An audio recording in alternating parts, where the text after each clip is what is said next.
Olá, boa noite. Está no ar o Rede TV News. Olá, boa noite. Seja bem-vindo. Sobe para 25 o número de mortos em confronto durante a operação em Complexo do Rio de Janeiro. Identificação dos corpos já aponta que grande parte pertencia à facção criminosa. E você vai ver também.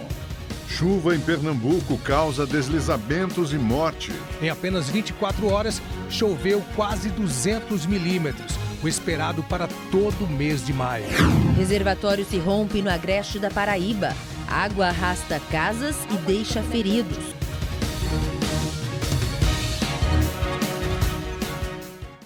A Câmara dos Deputados acabou de aprovar o texto base de um projeto de lei que limita a cobrança de ICMS sobre combustíveis e energia elétrica.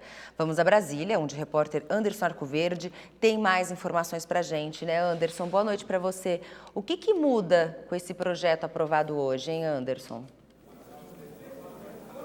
Bom, confirmando esse projeto, Gabriela, os estados passam a ter um limite máximo de cobrança de ICMS sobre determinados produtos e serviços. Boa noite para você, boa noite, Augusto, e a todos que nos acompanham.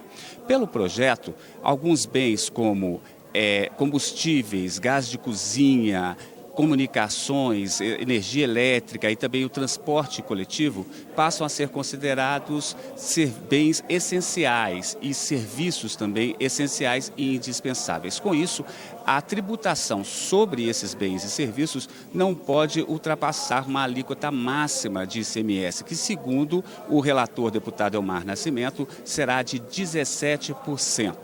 O deputado afirmou que essa mudança não fere o chamado pacto tributário, porque não são fixadas alíquotas, apenas feito um ajuste numa interpretação já feita pelo Supremo Tribunal Federal. Essa interpretação do Supremo estabelece que bens essenciais não podem ter um imposto maior do que os chamados bens supérfluos. Com isso, por exemplo, um gás de cozinha não pode ter um imposto cobrado sobre ele maior do que é o imposto sobre um perfume, por exemplo. Os estados resistem a essa mudança e afirmam que ela vai provocar uma perda de arrecadação de 70 bilhões de reais, mas o relator descarta essa possibilidade. Ele lembrou que somente com os combustíveis houve um aumento enorme de receita por causa da variação de preços.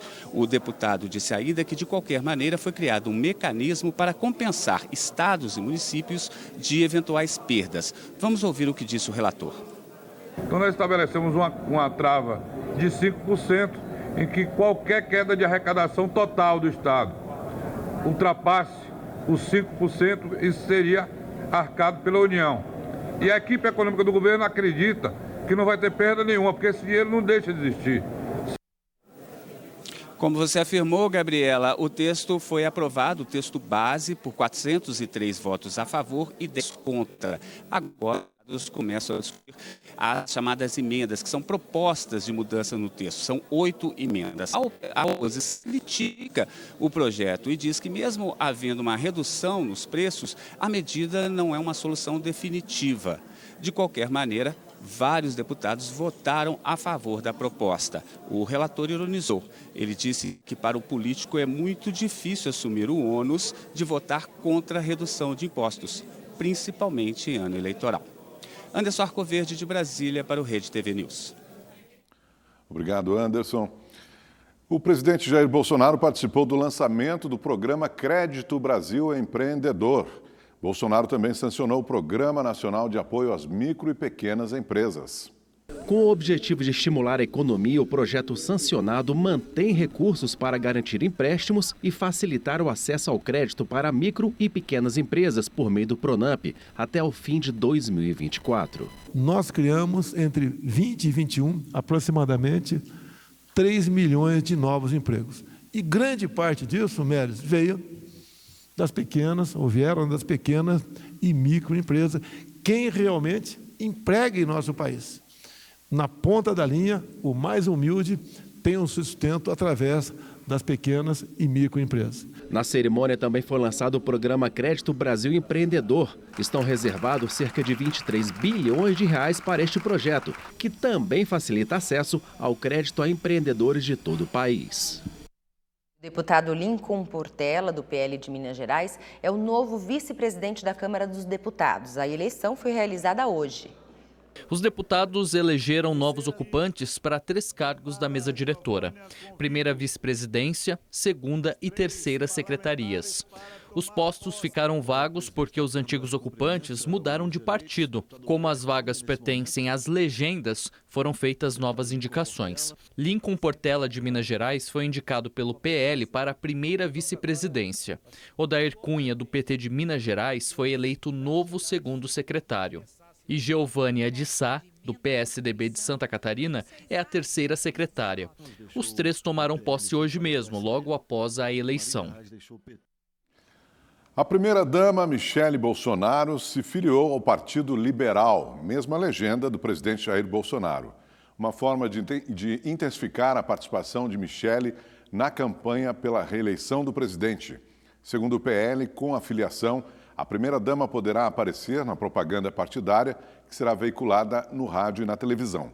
Michele não poderá, no entanto, concorrer a algum cargo. Isso porque a Constituição proíbe a candidatura de cônjuges ou parentes de até 2º grau de chefes do Poder Executivo. O ex-juiz e ex-ministro da Justiça, Sérgio Moro, disse que é pré-candidato ao Senado pelo partido União Brasil em São Paulo. Segundo a assessoria de Moro, a decisão ainda precisa ser negociada com o partido. O anúncio ocorre quase 2 meses depois do ex-juiz deixar o Podemos, partido em que pretendia disputar a presidência da República. O Conselho de Ética da Câmara do Rio de Janeiro ouviu hoje 2 testemunhas do processo contra o vereador Gabriel Monteiro. Elas relataram uma rotina de constrangimentos. O primeiro a prestar depoimento foi Vinícius Hayden. O ex-assessor usava um colete à prova de balas. Ele revelou que recebia ordens de Gabriel Monteiro para investigar vereadores. Ele queria criar fatos, investigar vereadores para trazer alguém a um constrangimento, para pegar se há rachadinha, se trabalha, se não trabalha, enfim. Como se fosse construir dossiês da vida de alguns parlamentares. A outra testemunha ouvida foi Heitor Nazaré Neto, também ex-assessor.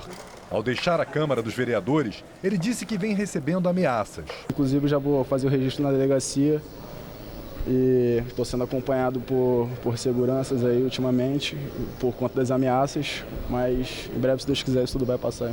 Os 2 também falaram sobre a rotina de trabalho e de produção dos vídeos gravados por Gabriel Monteiro. Para o relator do processo, os depoimentos reforçam que o parlamentar usava a estrutura do gabinete para a atividade de influenciador digital. Ficou evidenciada a grande promiscuidade entre o gabinete parlamentar e seus assessores e o negócio, a empreitada de YouTube, que é uma atividade privada. As denúncias sobre o modo como Gabriel Monteiro tratava os assessores também chamaram a atenção dos integrantes do Conselho de Ética da Câmara. As testemunhas reforçaram nos depoimentos de hoje que eram submetidas a uma rotina de constrangimentos. Uma das questões que mais foram apontadas pelas 2 testemunhas foi com relação a constrangimento, mas linkada à promiscuidade nessa relação do vereador com seus funcionários. Um nível de assédio moral, mas principalmente assédio sexual, um nível de detalhamento grandioso. Outros 2 assessores serão ouvidos na segunda sessão, marcada para 31 de maio. Ao todo, 13 testemunhas devem prestar depoimento até 9 de junho. Acusado de estupro, assédio sexual e de forjar vídeos para a internet, Gabriel Monteiro pode ter o mandato cassado ao final do processo por quebra de decoro parlamentar. O vereador já é réu por ter gravado uma relação sexual com uma adolescente de 15 anos. Um reservatório de água se rompeu e arrastou casas em Pocinhos, no interior da Paraíba. 4 pessoas ficaram feridas.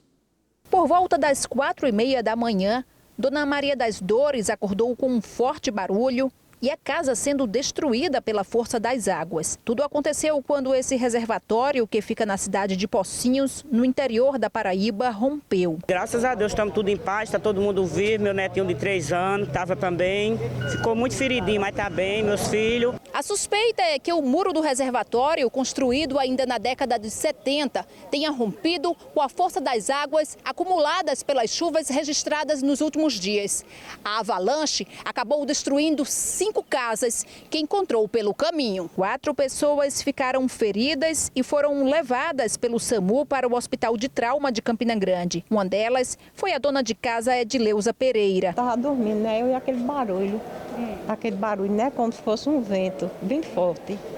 Aí quando é que ela estava em cima da gente, a parede. E a senhora não sabia nem o que era? Não sabia o que era, não. Das vítimas, ninguém corre risco de morte. No local, restou muita lama, escombros e destruição. Durante todo o dia, máquinas trabalharam na limpeza. A equipe do Corpo de Bombeiros também esteve presente. Nós temos uma cadeia de tanques, então nós vamos extrair a água do tanque superior, a evacuação da água gradativa para diminuir a pressão do volume de água, além de termos equipes em campo, com drone e em terra, fazendo um levantamento da área, o potencial de risco, se existe algum outro tanque no caminho, no percurso dessa água, para que a gente possa ampliar a sensação de segurança depois do que ocorreu na madrugada de hoje. E a forte chuva que atinge a região metropolitana do Recife provocou 7 deslizamentos de terra entre ontem e hoje. Uma pessoa morreu e 2 estão desaparecidas. Em Olinda, no Grande Recife, a queda de uma barreira provocou a morte de um homem de 62 anos. 3 pessoas ficaram feridas. Em outro ponto da cidade, bombeiros trabalham desde a madrugada tentando localizar um casal que estava nessa casa que ficou destruída.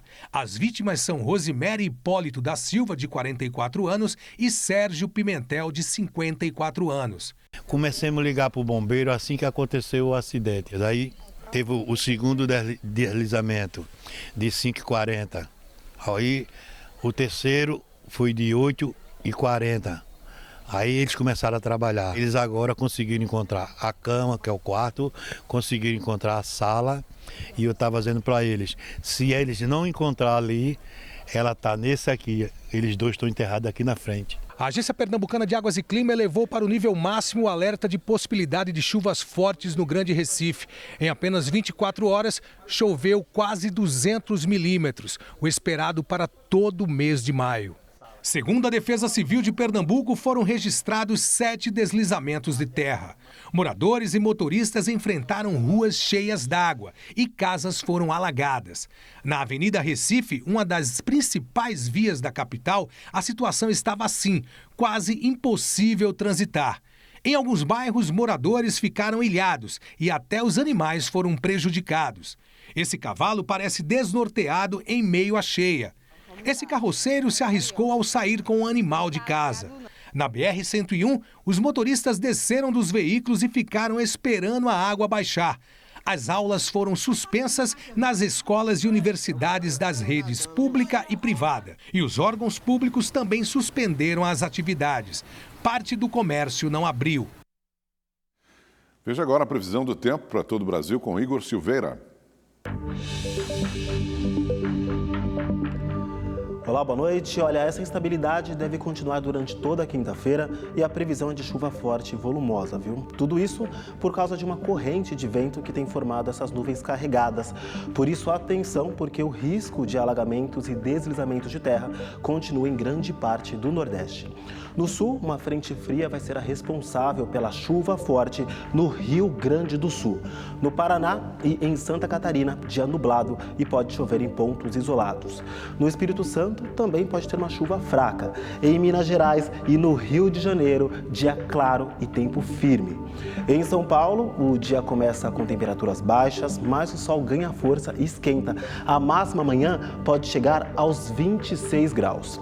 Na região norte, céu carregado e com chuva a qualquer hora. Já no centro-oeste, dia claro e quente. Em Cuiabá, a máxima amanhã pode chegar aos 34 graus. E para saber mais sobre a previsão do tempo na sua cidade, é só entrar no site da Rede TV. Eu fico por aqui, uma ótima noite e até mais. 23 pessoas foram presas em uma operação de combate ao tráfico de drogas no Ceará. As prisões ocorreram em Fortaleza e em mais 6 cidades cearenses. Durante a ação, foram apreendidas armas de fogo, munições e mais de meia tonelada de drogas. Cerca de 100 milhões de reais foram bloqueados das contas dos investigados. O grupo é acusado de tráfico, lavagem de dinheiro e também homicídios. Em Umbaúba, no Sergipe, populares gravaram um homem sendo abordado por agentes da Polícia Rodoviária Federal. O rapaz é imobilizado e em seguida colocado na viatura. Uma bomba de gás lacrimogêneo foi liberada na parte de trás do carro. O homem, identificado como Genivaldo de Jesus Santos, de 38 anos, teria passado mal no caminho. Ele foi socorrido, mas morreu no hospital. Em nota, a Polícia Rodoviária informou que durante a ação foram usadas técnicas de imobilização de menor potencial ofensivo. A companheira da vítima disse que ele sofria de esquizofrenia. E a Polícia Civil do Rio de Janeiro montou uma força-tarefa para ajudar na necrópsia dos mortos na operação policial de ontem na Vila Cruzeiro. O repórter Tony Vendramini tem mais informações para a gente, né, Tony? Boa noite. Aumentou o número de mortos nessa operação de ontem para hoje, Tony? Conta pra gente. Boa noite, Gabi. Boa noite, Augusto. Boa noite a todos que nos acompanham. Pois é, aumentou sim. Subiu para 25 o número de mortos nesse confronto de ontem. Um menor de idade já chegou morto a uma unidade de pronto atendimento do Complexo do Alemão e 2 feridos que estavam internados morreram durante a madrugada. Outros 6 permanecem internados, pelo menos um em estado grave. O dia hoje foi muito movimentado aqui no Instituto Médico Legal. O IML convocou funcionários que estavam de folga e de férias para ajudar na liberação dos corpos. A unidade conta com apenas 12 peritos legistas que trabalham em um regime de 24 horas por 72 de descanso. Segundo a Polícia Civil, o trabalho aqui deve levar até 3 dias. A polícia também divulgou hoje uma conversa entre criminosos da Vila Cruzeiro que revela, na verdade, um plano para conter a operação policial na comunidade. Vamos ver na reportagem.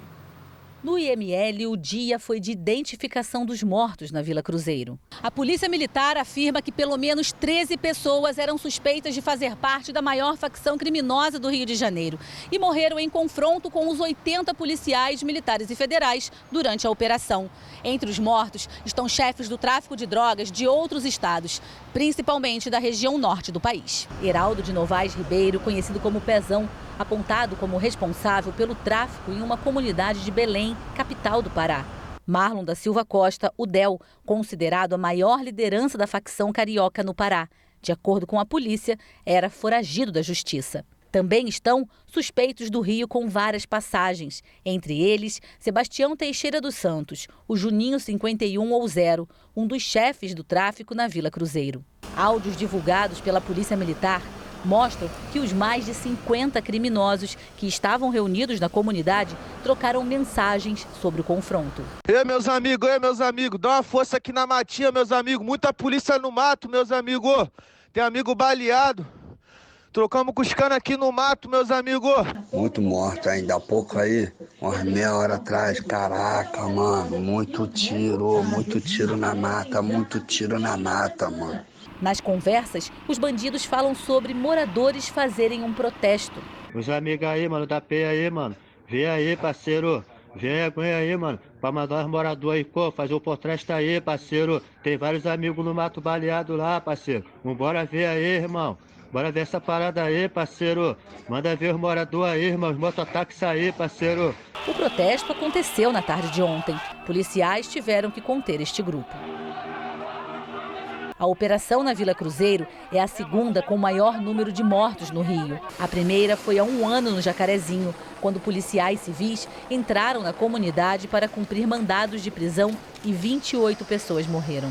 Os Ministérios Públicos Estadual e Federal abriram procedimentos para investigar a conduta e possíveis violações dos agentes de segurança pública. A Polícia Militar confirmou que uma das vítimas era moradora. A cabeleireira Gabriele Ferreira da Cunha tinha 41 anos. Morreu dentro da casa dela, numa comunidade vizinha à Vila Cruzeiro. Em uma rede social, o presidente Jair Bolsonaro parabenizou os policiais que participaram da ação e lamentou a morte de Gabriele.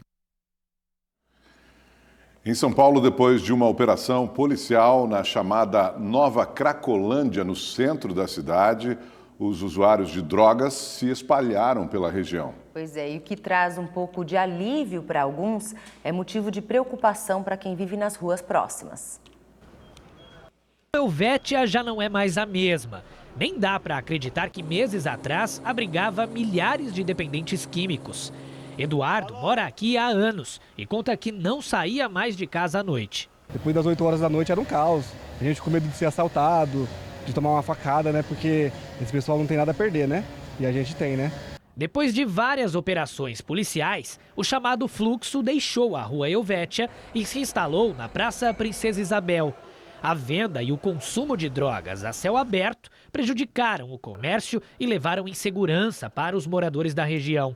Novamente, os usuários foram dispersados e a prefeitura começou a reforma do espaço para que não voltasse a ser ocupado. O Carlos é comerciante aqui há mais de 30 anos, mas enquanto os dependentes estavam concentrados, quase teve que fechar as portas. E só não dava para baixar 100% as portas, senão eles ficavam na calçada. A gente baixava quase 100% para não dar o fluxo para eles entrarem, né? E fora fezes, urina, era terrível, foi terrível, momento difícil.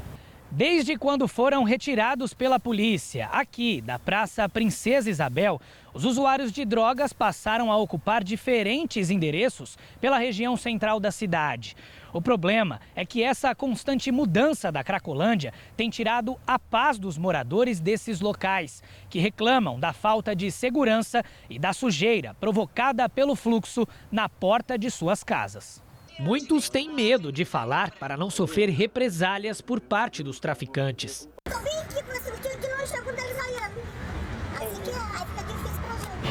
Todo mundo quer cooperar, mas o pessoal tem receio, porque você lida com gente perigosa, você entendeu? Mesmo com a migração do fluxo, o funcionamento do comércio e das empresas ainda é afetado. E eles foram aqui para a rua do lado, então não mudou muita coisa, né? Só tirou aqui da frente, no caso.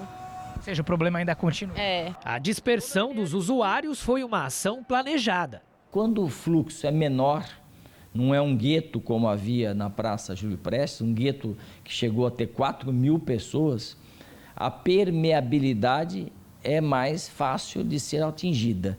A permeabilidade, o que é? É permitir que a polícia identifique o traficante no meio dos usuários e prenda esses traficantes, o que nós temos feito com bastante sucesso. Mas isso ainda não traz tranquilidade. Para a insegurança tem, né? Que o medo deles voltarem, né? Isso existe, sem dúvida nenhuma. Mais de 2.300 quilos de maconha foram apreendidos em uma rodovia na região de Marília, interior de São Paulo. A droga estava escondida no fundo falso da carroceria de uma carreta e foi encontrada durante uma fiscalização da Polícia Militar.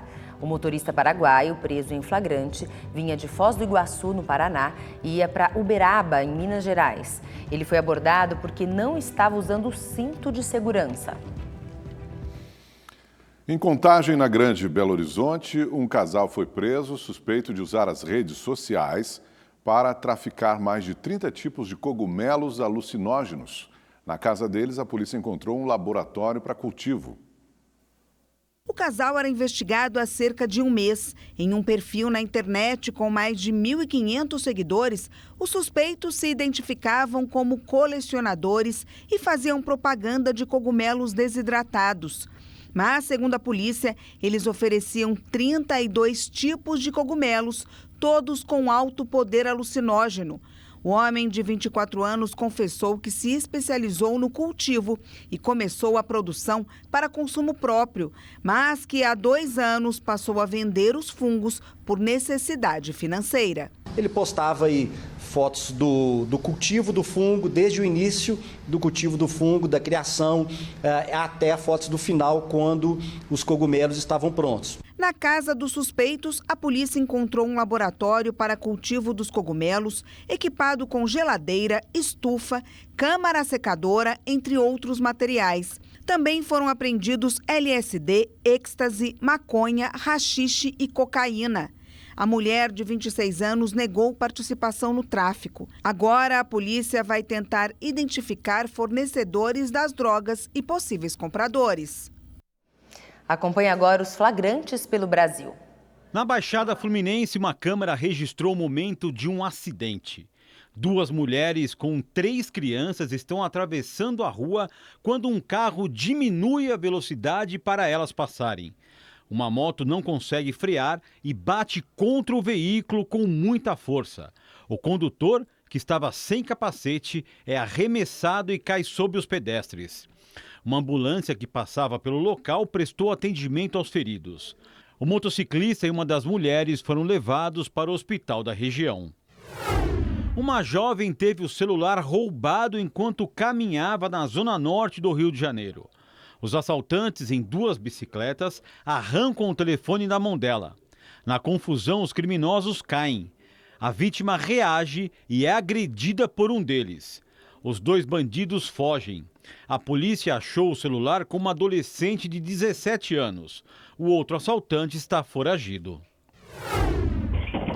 No município de Itarema, no litoral norte do Ceará, uma câmera de segurança flagrou o momento em que uma família é rendida por 5 bandidos armados. As imagens mostram os criminosos entrando na casa após chutarem a porta. Ao todo, 3 TVs e um carro foram roubados. Até agora, ninguém foi preso.